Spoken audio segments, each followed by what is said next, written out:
అందుకని దైవంతోటి చెలగాటం ఆడకూడదు. భగవత్ సంకల్పంతోటి చెలగాటాలు ఆడకూడదు. అందుకని ఎన్నో రకాలుగా మేము ఉంటూ ఉంటాం. దేవాలయాల గురించి గాని, అంటే నేను మాట్లాడే మాటలు శాపాలు పెడుతున్నారు, లేకపోతే దీనికి దానికి మూడేమిటి అని అనుకోకండి. ఎందుకనంటే భగవంతుడు అన్ని రూపాలలో, అనేక రూపాలలో మనల్ని చూస్తూనే ఉంటాడు.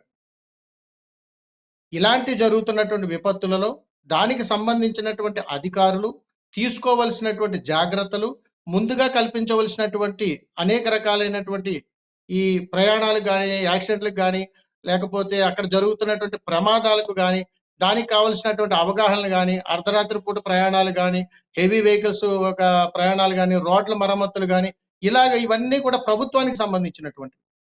అయినా కానీ బాగున్నా గాని ఎక్కడో అజాగ్రత్త ఏర్పడతా ఉంది. ఇవన్నీ ముందే ఎందుకొస్తాయి? ఎందుకు తెలుస్తాయి? అని అడిగితే, ధార్మిక విషయాల్లో ఎప్పుడూ కూడా నిస్సంకోచంగా భగవత్ సంకల్పంతో చెలగాటాలాడితే, పట్టించుకోనట్టుగా గాని ఉంటే, దేవాలయాల మీద దూషణలు జరిగినా, అదే విధంగా భగవంతుడితోటి చెలగాటాలాడిన అనేక రూపాల్లో మనకు ఇవన్నీ హెచ్చరికలుగా మనం తీసుకోవాలి.